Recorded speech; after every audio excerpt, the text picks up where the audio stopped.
Hey everybody, hope you all are doing well and welcome back to Whiskey Wanders. And today we are in a Total Wine in the northern part of San Diego on Carmel Mountain Road, where we see a pretty good selection of scotches and to a lesser degree bourbons. And we see a more youthful version of one of my all-time favorite Isla scotches, Lagavulin, which is the Lagavulin 8, which seems like something that is definitely worth trying, as well as a whiskey that is a high dollar scotch. The Bruichladdich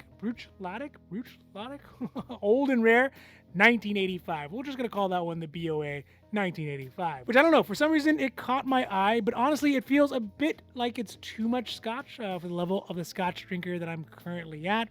But, it looks interesting, and I always embrace the opportunity to gawk at some nice whiskey, and really we see so much more. Now, before we get to the video, if you like these videos, if you like the wanders, if you like the hauls, if you like the reviews, the unbottlings, the unboxings, and really all the amazing stuff that we got cooking up for you, don't forget to like and subscribe because it really does help the channel to grow, and we are so thankful for that.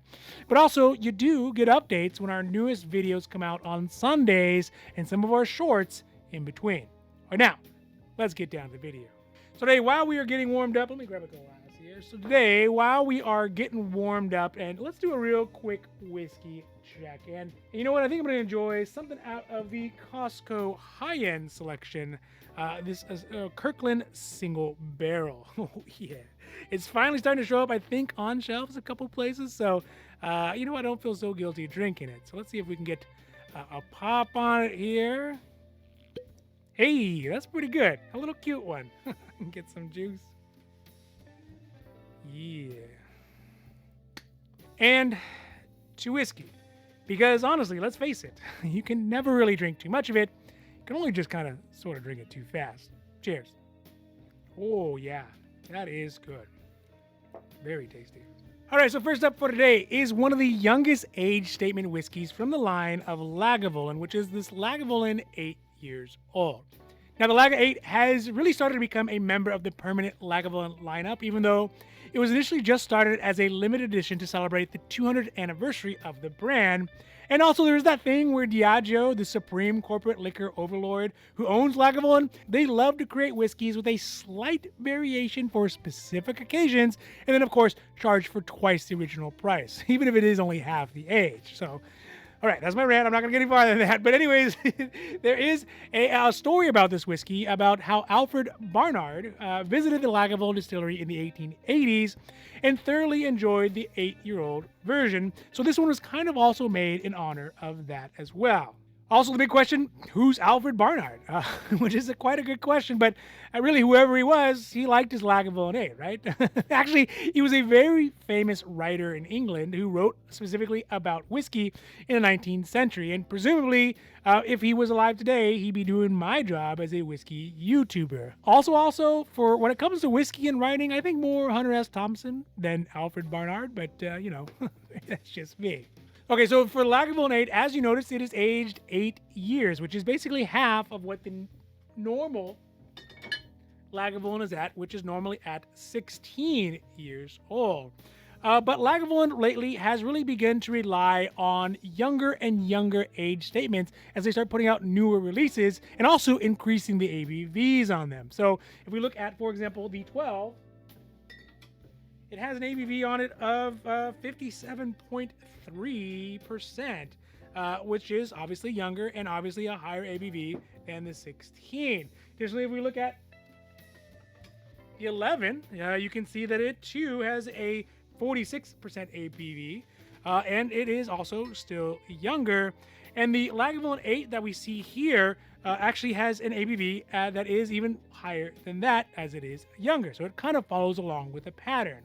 It's a single malt. It is made from 100% malted barley, and it is aged in ex-bourbon casks that are also non-chill filter, the juice that is.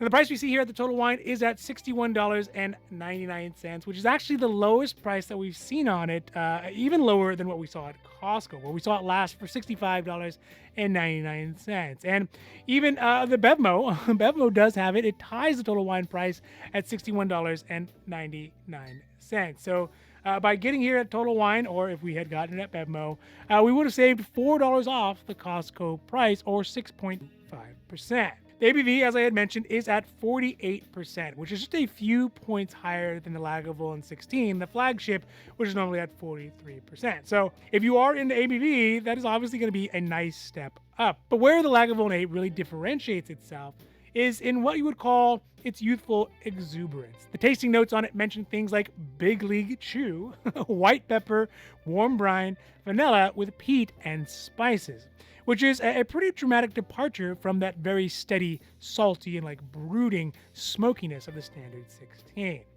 The review scores on the Lagavulin 8 are okay, all right, they're not great, but they're okay, in the mid-80s with an average of 86 points out of 100. But the reason for this could be, at least in my head, for one big reason, which is the fact that the Lagavulin 8 is not going to be the first Lagavulin that anybody buys ever, right? It's going to be the second or the third or maybe the fourth or the fifth. But what they will buy is the Lagavulin 16. So when they buy the Lagavulin 8, they are automatically, subconsciously going to compare the two. And I think that's what's coming out in these ratings. Lagavulin 8 on its own, by standalone, would probably be amazing if they didn't have other older brothers. But since we have all tried the older brothers and now we're coming down to this one, it might come out as a reason to be a little bit less good or not what you would expect from the 16. Because at that younger age, at half the age essentially, there is going to be a lot more like rambunctiousness in the whiskey than what you would get with the 16. So I think that that might be a contributor to that. And for us, this one was a pass, but I think I will probably pick it up at some other point if I can find it lower, again, at Costco. So that is the Lagavulin 8. Now, next up, I'm going to give you a trigger warning because if you are a guy who gets triggered by me mispronouncing the names of scotches, boy, do I have one for you. Because while we were at the store, I came across a scotch that I really know nothing about, but it did catch my eye. And sometimes that's the best way to learn about scotch and really the best way to learn about anything. In fact, it's how I bought my first Nirvana CD. I thought it was Soundgarden. Which was a very fortuitous mistake, I guess. But yeah, anyways, this one is the Bruichladdich. I don't know how to pronounce it. We're going to go with BOR 1985 just to describe it here. And the first thing and the reason that it caught my eye is because of the age. It's something about the early 80s that oftentimes I feel a kinship with. But also the fact that it says right there on the bottle that it is old and that it is a rare. So it must be good, right? Or at least expensive. But we'll get to that here in a sec. Now, the BOR 1985 at this point is 38 years old, if my math is correct. And don't hold me to it because it probably isn't. But this whiskey comes out of the Bruichladdich distillery that actually fully shut down in 1994 and then wasn't reinvigorated until 2001. So that means that this whiskey is actually prior to both of those events when it was distilled. And it is, in fact, part of a trilogy of scotches that came out of the Islay producer that were done in 1984, 1985, and then 1986. As the middle child of the bunch in 1985, it is aged in third fill bourbon casks, then first fill bourbon casks, and then finally finished off in French oak red wine casks. It was distilled specifically on February 27th, 1985, which, by the way, as a side note, the #1 song at that time was Careless Whisper by George Michael. I don't think we can play it. Can we play it? I don't think we can play it, but it goes like do do do do do do do do do do do do do do do do. That one. Remember. And it was actually made from the last 22 casks to be bottled in 1985. The price we see here at Total Wine is pricey at $879.99, which explains why it is in the glass case next to the Ardbeg 19, which is also another delicious one.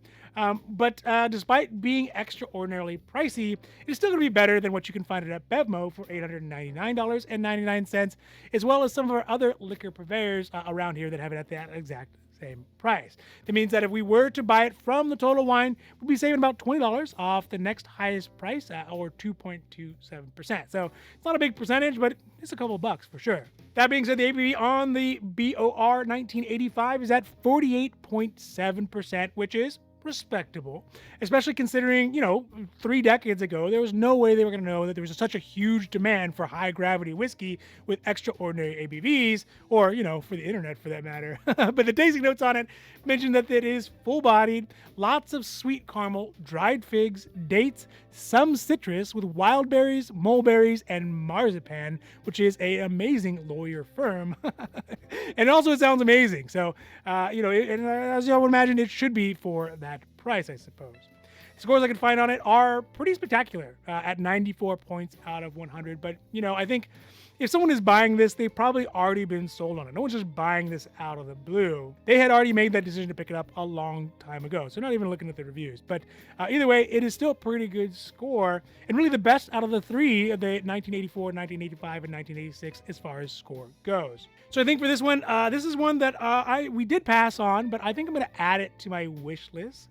Even if it is going to be a real shot in the dark for me. The reviews look great on it, and if I end up having an extra $1,000 in my pocket plus tax to be able to spend on a random scotch, then this one would definitely be it. That being said, though, alas, I do not have $1,000 on cash on hand just to buy a random scotch. And I think that ultimately, even if I did buy it on this trip, it would be a while before I would ever drink it, just because I want my scotch palate to get a little bit more respectable, a little bit more defined, a little bit more sophisticated before I dive into something like this. So it is a buy if you got the money and you got the taste buds for it. But for me, it was a pass for today. All right, so that's it for today's Whiskey Wanders at the Total Wine off Carmel Mountain Road. And I really hope that you enjoyed this video. And in fact, I hope you enjoy all of our videos, whether it is the Wanders or the hauls or the reviews or the unbottlings or the unboxings and really all of the amazing stuff we got cooking up for you, because we have a lot of great stuff cooking up for you. And if you did, please don't forget to like and subscribe. It really does help the channel grow, and we're so thankful. But also, you get updates when our newest videos come out on Sundays, when our shorts come out randomly, and when our other videos come out sometimes in between. Now, just remember, if you do find a whiskey that you love, just buy it. Because if you don't, somebody else surely will. Maybe not in this case, but it might even be me. All right, everybody, have a great rest of your week. I'm out, and adios.